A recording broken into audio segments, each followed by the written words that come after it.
There's a lot of pressure to wear the right clothes for every situation, but the clothes don't make the man. With Mack Weldon, you can build a wardrobe that looks polished in any setting and tells the world you stay you wherever you go. Go to MackWeldon.com and get 25% off your first order of $125 or more with promo code MACK25. That's MackWeldon.com. Promo code MACK25. Craftsman Days are here at Lowe's with big savings on the tools you need. Save $100 on the Craftsman V26 Tool Power Tool Combo Kit, now at $199. No matter what the project is, Craftsman's high-quality, high-performance products empower you to build on. Visit Lowe's and check out the full line of Craftsman tools today. Valid through 7/9 while supplies last. Selection varies by location. Maximum initial battery voltage measured without a workload is 20 volts. Nominal voltage is 18. If you love entertainment, current events, and Hollywood, don't miss Creator to Creators, hosted by the filmmaker Meosha, known for the Shudder hit documentary Horror Noir and the acclaimed film Anatomy of an Anti-Hero, Redemption. This show features interviews with filmmakers and creatives from around the globe. Join the fun with guest celebrities and gain valuable insights. Subscribe now and follow Creator to Creators. Hi, guys. Welcome to another episode of Creators to Creators today. Today, we have a special guest, Lisa Soper. Tell me, I love going back to the beginning. I think that the beginning kind of charts our trajectory in life. I think like the little habits that we pick up along the way follow us into our adulthood and make it's like a part of who we are. Tell me a little bit about your childhood. What was that like? And were you always in the creative world field and like just doing all the things when you're a child? Like when did that happen? Yes, very much so. As a child, it was, I'm going to sound like a psychopath, but I guess all of us kind of are, like films, either that or masochistic or both. I was always creating different worlds, environments, and stories to play with throughout childhood because it was always about pushing boundaries so much. And I was really supported to push those boundaries from my mom, who would start telling me a story and then encourage me to finish it with whatever way that was in my own way of interpreting. And some of that was done through, writing stories or creating artwork or going in the backyard and playing, or lying at school, whatever those things were, or traumatizing my cousins when they'd come over because I would tell them stories of what would happen if this or what would happen if that. Yeah. And I think what was exhilarating for me as a child was being able to kind of make these environments and these worlds and sharing those stories with other people. That was what was important to me because I would get to see their reactions, their responses. And if it was positive or if it was engaging and they wanted to hear more, then I knew that I was doing something right.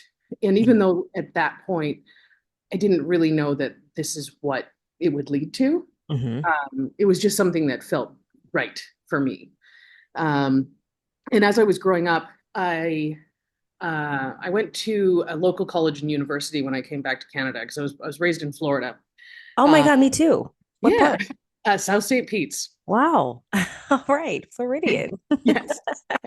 And I'm so grateful for that experience. And I think that fellow Floridians will totally understand what I'm talking about. It's a very different place to live and grow up. Yeah. And it just really just helped to really stimulate that creativity, I think. When I came back to Canada, it was time to find a career and figure out what I'm going to do with my life. Yeah. And, it was one of these things where I remember walking through the halls of this local college university and thinking, I don't like this. I'm not smart enough for this. I can't connect with that. None of this is really hitting me. So I passed by the Police Foundation's building and I was like, hey, maybe I could be Clarice Starling. She's cool. And then realizing, so many years of police foundations and yada, yada, I was like, oh God, this is so deflating. And I was walking around with my little sketchbook and there happened to be a guy that was talking in this place they called the Observatory, which is like a general meeting place for a lot of the students and people that are coming to be students in the college. And I sat down, and he was a special effects coordinator for 13th Warrior. They had just finished filming. Oh. And he was talking about his whole experience there. And at the end of the conversation, he asked to see my sketchbook, and I said, here you go. And he's like, what do you want to do? And I said, well, I want to do what you do. This is great. This is literally, being able to create a world, live a life that doesn't exist, and then rinse and repeat and never get bored. Yeah. One day you're in a fairy tale, one day you're in a comedy, one day you're crying with someone who's going through some trauma and trying to help them through it. Whatever those stories are that can be told, I wanted to help tell them in some way. And he encouraged me to go and take animation. And I was like, that's cartoons. And he says, yes. But when you're doing that, and at that time, everything was paper and pencil. So you're disciplining yourself to draw 24 drawings, or sometimes 12, to represent the illusion of life, and per second. And that's a lot of drawings, a heck of a lot of drawings. But if you can get an emotional reaction from that, when you are the camera, you're the actor, you're the environment, you're all these different departments, just as yourself alone in an office. And if you can get that understanding, one, you'll be able to understand the motivations behind storytelling. Yeah. And then two, you'll be able to understand and appreciate all the other departments that are an integral part of putting this all together. So, after that big speech, of course, I'm going to, drink the Kool-Aid and jump in. And funny enough, the side effect was I fell in love with animation. I got to work with this amazing animator, who a lot of animators would understand who this is, was Ryan Larkin. And he was a big Emmy Award winner from the 60s, and came up with a lot of different techniques of animating, and a really, really special person. So I would go and pick him up from a homeless shelter because he lived on the street at this point of his life, by choice. Ish. Big, that's a separate call. But I was so fortunate to be able to sit with this guy and just create art day after day, and be asked those questions. What is the character thinking and feeling? And those are the motivations. Like, something can look great, but if there's no emotion behind it, it's not going to go anywhere. And then he was friends with this guy, Stanley Lewis, who was with the group of 7, who would come downstairs, because he had a little apartment upstairs from this bar that we would hang out in, and come and talk to me about sculpting and how that all worked. And, so I was just surrounded by really creative individuals, kind of going through this whole process of finding where I was going to land. And, I was fortunate enough to work with a couple of animation studios that was great, and worked on a couple of kids' TV shows. And then one day, a friend of mine stopped by, and I had a really good job animating after college, and was on a good track, to have something steady and secure and not worry about anything. Absolutely.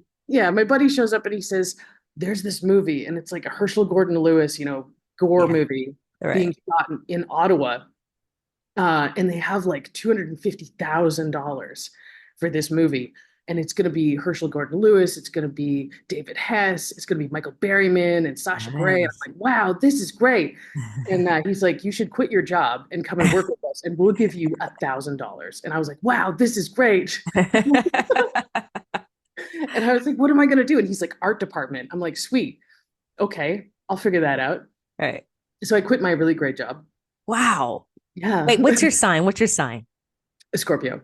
Okay, makes sense. Okay. Yeah, I'm a Halloween baby. I love it. And so I quit my job. I went to do this thing. It was crazy, and we broke all the rules. It was a complete guerrilla hot mess of a movie, but it was so much fun. And as soon as it finished, I was broke. I was unemployed, and I was exhilarated, because that first time when I got into animation and I actually fell in love with it, I did my line test for the first time, which is when you scan all your images to see what the movement is on its own. Right. And when I saw that, this electricity kind of took over my whole body. And I was like, oh my God, I'm a god. I can create life. I can take it away. I Yeah. can turn this bouncing ball into an eyeball of an ogre. I can give it wings and make it fly through the stratosphere like a planet and then land in some other solar system and check out different worlds. Anything was possible as long as you could imagine it. And now, opening up this next chapter was being able to share this with other human beings. So it wasn't just me by myself in my own brain, Hmm. and whatever I could create on the page. It was me with like-minded individuals that also had all of these creative thoughts and passions, and we could use it in a tangible way. Right. Uh, and that's why I fell in love with it. I And love that. yeah, it was kind of great.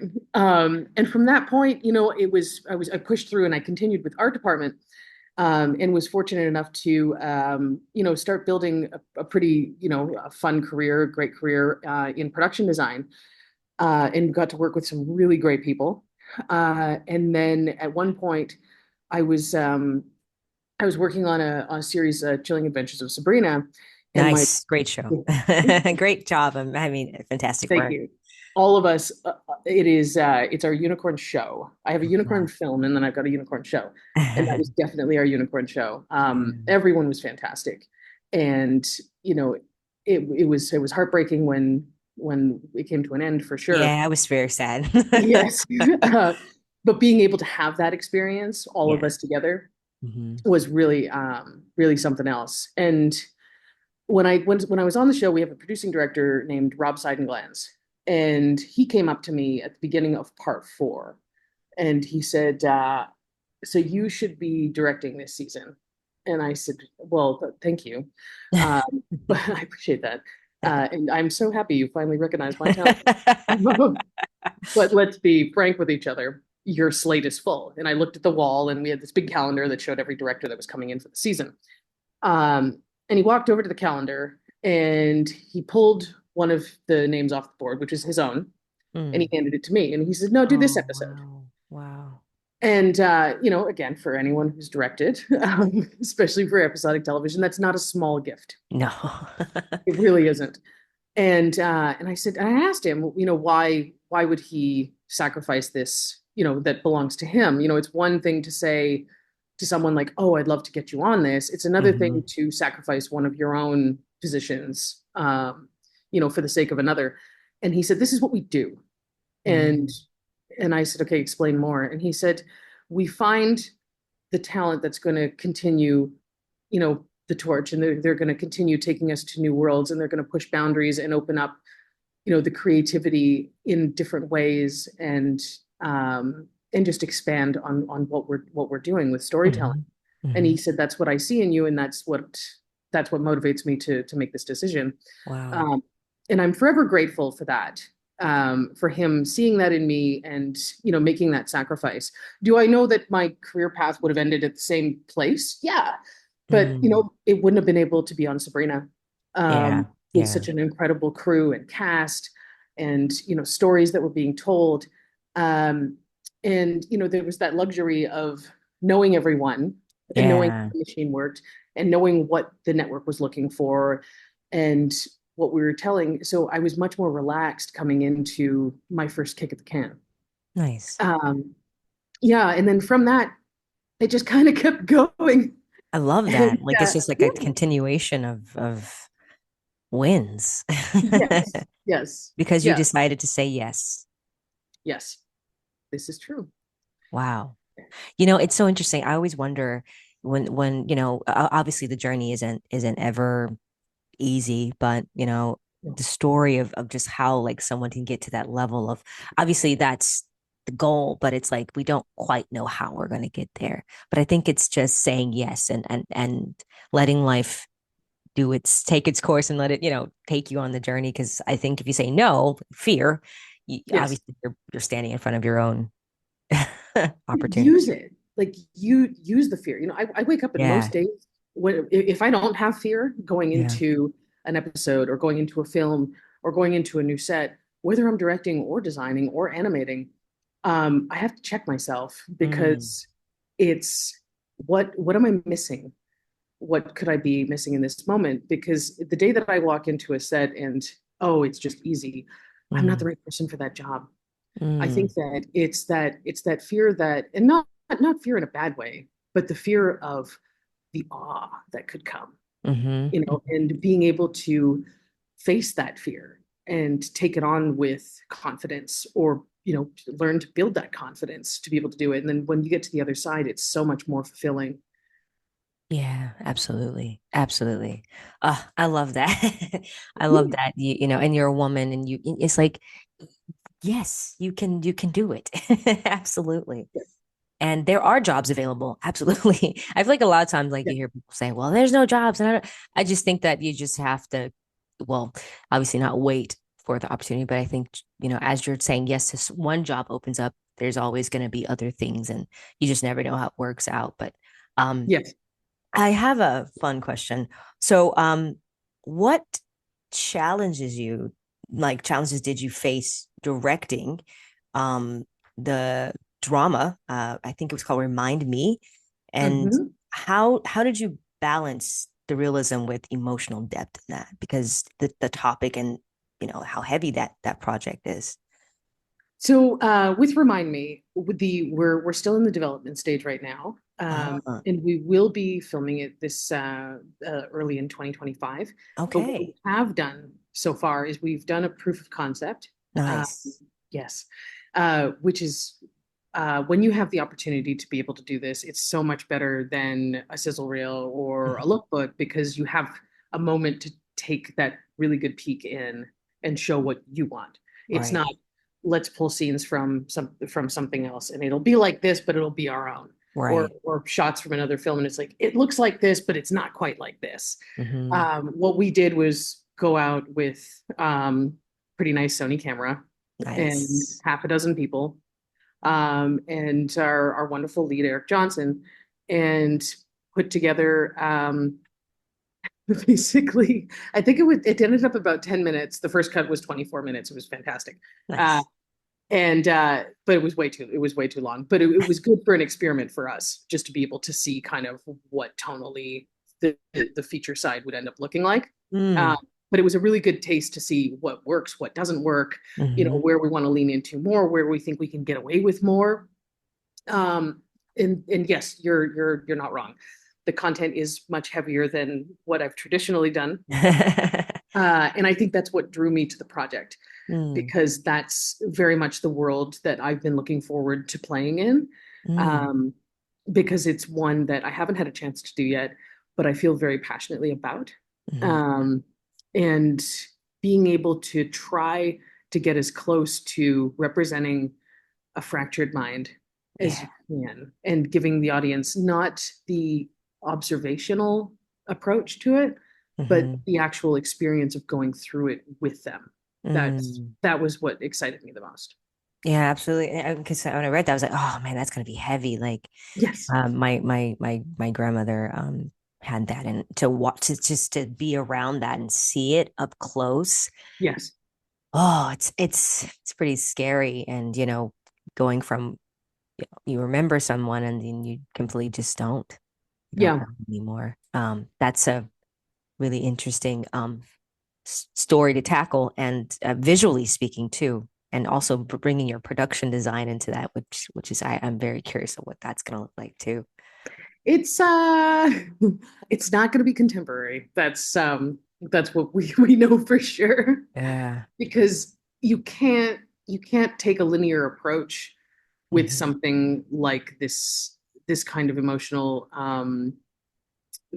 condition that's happening, this mental condition that's happening throughout the story, and to be able to try to give the audience as much of a journey as possible of what this person's going through, while their home is being invaded, Hmm. because it's got to be an action. Uh, it it takes a lot of creative liberties, I'm going to say, Hmm. um, where we see things and we're not too sure what's going on Mm. necessarily. Okay. Um, but they all have points and reasons, and it does all come together at the end. Wow, that's incredible. Well, congratulations on Thank that. you. It's exciting. Um, I have a question I love asking every guest, and there's no wrong answer, but the three levels of influence: money, power, and respect. And if you can choose only one of those things, which one would you choose and why? Money, power, and respect. Oh Yeah. God. Is it respect for others or respect for like having That people respecting me? yeah, either way. Yeah. Oh God. It's your world. It's whatever you want it to be. So I would never pick respect to want people to respect me because I really feel that that has to be an individual choice. I would never want someone. I would never want that of someone if they didn't want it. Does that make Right. sense? Yeah. Sorry, Yeah. I'm way looking too deep into this. I love Um, it. I I always want to be able to have that awareness of respecting others. Hmm. Um, money, uh, I just need what I need to be able to Yeah. keep being creative, Yeah. and that's really all I need. Yeah. I Um, literally would say the same thing. yeah. Like, look, if somebody wants to give me a shit ton of money and I can go help, help a third world country or help, a family in need, the deal, let's go. But that's that. And power, ooh, that's tough. Yeah. I think if I was like He-Man, and I had the power of Grayskull, I could do a lot of really great things with it. But power in a grounded fashion, I, you know, again, it's not something that I think that I would ask for um, Mm, beyond what I naturally would kind of go to. I'm so sorry. I gave you like the I love crappiest it. answer ever. Oh, this is On no, these are all this. great. I love the your perspective. Usually people say, the noble answer, which is respect, I Oh, respect. I'm like, okay, really? Would you actually choose that if you could? Really? I don't know.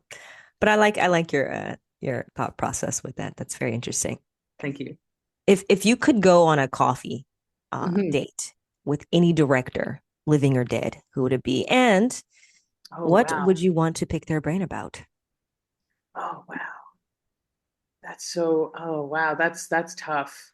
Yeah, it Um, is. It's a hard one. any director, living or dead, that's Yeah. not a fair I question. know, I know. It's um, oh man. Um, that's that. Okay, so I I would can say, narrow it down for you. yeah, sure. Help Or me. Help me a you, little bit. um, or living director. How about that? Well, I feel a lot of directors. All right. So any director living that I could sit down, have a coffee with, and pick their brain. Yeah, what would you ask them? Um, you know what? I'm gonna actually say James Gunn. Oh, And I'm gonna say James Gunn because I know him and I've nice. worked with him, but we've never had a chance to sit down and have a coffee Oh, wow. and just go through the just the awesome fucking way he directs and creates stories and makes films and empowers his crew and his Yeah. cast to be such a huge collaborative part of the process. Hmm. And I think that yeah, that's who I'd want to sit down and have a coffee with for sure. That's beautiful. I love that. That's okay, James. If you hear this now, um, what's the most memorable piece of advice you've ever received, as a director or whatever, simply that shaped your approach into filmmaking? Well, I'm going to tell you the first three pieces of advice that I was ever given when I was on set. Nice. Was it the best advice? Oh, probably not. I'll tell you that because I've received some incredible advice throughout the years. But I do always remember, and I quite often quote the first three pieces of advice because of where I was when I first came into the industry Hmm. and the emotional wreck that I was when I Hmm. first came into the industry. So that movie that I was telling you about, Yeah. that was amazing. Of course, there were bad days. And there was one particularly bad day where I felt like a failure. My cell phone went off on set and it was during a take, and I felt like a failure. The props didn't work properly for the set. I felt like a failure. Mm. I just kept hitting, thing after thing after thing that was just going wrong. And I thought, I have made the worst decisions ever. And my prop master at the time, who was on the show, who was pretty veteran, and he came and he found me, pretty crying, pretty heavily crying in the back of set. Not my Yeah. finest moment. And he said, cheer up, kid. One of these days you're going to be my boss. And, I wiped my tears from my eyes and I was like, you really think so? And he's like, yeah, because you give a shit. And he said, let me give Oh, you three pieces of advice. And I said, okay, what is it? And he said, all right. And this is a prop master, veteran prop master. love it. You need to understand, kid, the power of the memo. So write everything down. And I was like, okay. And he's like, they're going to get you. He's like, people will talk about shit, then you're going to forget it. But if you write the shit down, then you've got that paper trail to protect Yeah. you and to protect others. And Right. I was like, okay, fair enough. And I said, what's the second one? And he said, second one is don't ever use your own fucking money. I I was love like, it. oh, okay, fair enough. And he's like, you really think these guys are going to care if their production goes down and you've got a petty cash outstanding? Don't ever use your own money. You hold them accountable. And I was like, all right. And he said, it'll also teach you to understand budgeting, what things cost, how much this is actually going to affect things. These Hmm. all sound like mundane things, but they all really actually help. Yeah. And then the third thing, which I think is the most important of the three, but I always like to tell the three, Mhm. is every day you're on set, treat every single person as though they are your boss and give them Mm. the respect that you would for any boss. Because one day they might be, is what he said. Yeah. Yeah. And two, it doesn't matter if they're above you, below you, beside you. We're all there to accomplish the same thing, and we all deserve the same amount of respect. I love that. That's wonderful advice. I love Yeah, I that's thank you. Thank you for sharing of that. course. So Well, important. thank you to So Tim Walton. Absolutely. For, when you have days like you said, obviously the lows in this journey, the uncertainties, sometimes you just don't want to do it. Um, what what's the thing that what do you do to keep you going? Do you have like a ritual, like a meditation? What do you do to like kind of stay balanced? Oh, so many things. It can depend. There are some marginally irritating days. There's days where you get tired and you don't even know what you're mad about, Yeah. but you're getting mad because you're trying to make the coffee and it's just not coming out, or you can't get in the fucking parking spot. I'm sorry, I swear like a sailor. It's okay. Um, I hope this is not. This isn't one of those This is like PG things. 13. No, I was kidding. No. A lot of beeps in my interview. Um, You're uh, good. You're good. but it's really just Yeah. taking that moment and breathing and really looking at the fact that we are not saving lives. We Very are true.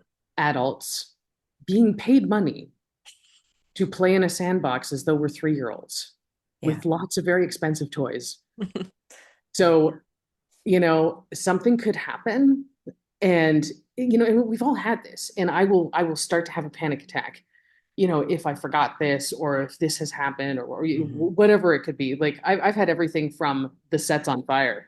Oh, wow. Oh shit. Oh my God. Yeah, accidents happen. Um, Thankfully no one was hurt, but the house Thank died. God. Oh yeah, along with a lot of gear. Um, but if you're calm, Mm, first and foremost in those moments, if you can bring yourself and center yourself, then you can have that observational look, then you can bring yourself to solutions. mm, And I think the knowledge of the excitement of problem solving, of mhm. being able to have that moment to problem solve, is what gets me to the other side, to be Yeah. completely honest with you. The breathing doesn't do a whole lot other than be able to give me the ability to go, okay, how can I save the day? Because I think that's the fun part and that's the challenge. We become so spoiled with, automatic this and Mhm. and plug it in and post with that. But Yeah. when you're faced with something and it's like it has to be done practically in this moment and you Mhm. only have $5, Yeah. but you still want to get the same kind of emotion across, we find those creative ways. Like that's why we look to so many, films that were done, in the late 70s, early 80s, Yeah. when we didn't Yeah. have a lot of money, but we had a lot of people that were really passionate about telling stories, and they couldn't get something greenlit. They just had to go Mhm. do it Yeah. and I really love prove that. themselves. And yeah, I think it's that kind of drive where it doesn't really matter about the money. It matters about how you approach that. I hope this answers your question. Absolutely. And that was literally my question. My next question was going to be like AI, but like it totally makes sense. Like I Yeah. feel like AI is it's great. I'm not saying that it's a negative thing, but I feel like it does take away from Yeah. the emotion that Oh, humans give when we are on, you know what I mean? Like like that's why 100%. we like the classics, and that's why we can Yeah. go to those like old films like Jurassic Park, and we still feel it makes us feel. I feel the same way about AI as I do about visual effects, which is it has a purpose to enhance Yeah. in certain ways, and to support in certain ways, but it should not be a crutch and it should not be a replacement. Hmm. Something as simple as scriptation, for example. No offense to scriptation, I still have it. I pay my subscription every year. I love you guys. But I also will have my paper script, and I also write all of my notes on my paper script, and then we'll rewrite them when all the pages come out, which we've all seen double goldenrod. uh, but what that does is, when I found that I switched only to digital Hmm. for a very brief moment, I was retaining much less because I Mm, wasn't physically going through the act I and see. writing all of these notes myself Yeah. to remind myself. I wasn't as creative, I found. Hmm. So what I do is I use both. And then when I get on set, because I've gone through this massive ritual, sorry, I have a script next to me. That's why I'm like looking next to me. I love it. My script will look like a big pile of poo by the end of prep, right before we go in. But then what I can do is I can take that. I've done all of this, then I throw it into scriptation, and from there we're in an update situation, and it's a very Right. kind of I way. love that. Yeah, and that's using it as a tool. The same way with visual effects, where it's like I can't get them to float in the air, but I'm Hmm. not going to VFX them as a fake person, in a fake environment. I'm going to put them on a wire. I'm going to put them um, on a stand and rub out the stand after, or whatever I can do. And if it can't do what we want it to do, let's try to find a creative way to give that feeling of what's Hmm. happening. Like if you don't have $25,000 to do a big car crashing through ice Yeah. into the water scene. What can you do if you have $15? Yeah. You can make a fake piece of ice and put it towards a piece of plexiglass and have that hit the face, or have Hmm. your cast face underwater, and be with them in those moments. And that's where you get those surprises. And I Yeah. feel like AI is never going to be able to do that Yeah. for Definitely. us. Definitely. Yeah, absolutely not. What advice would you give to up and coming, you know, and people that want to get an entertainment business, people that want to be a director, or even just get into production designing? Um, First and foremost, be humble and be open-minded. Listen to the critiques because there's going to be a lot of it. And it's all good. Even when it's bad, even when we don't agree, it's all good and all helpful.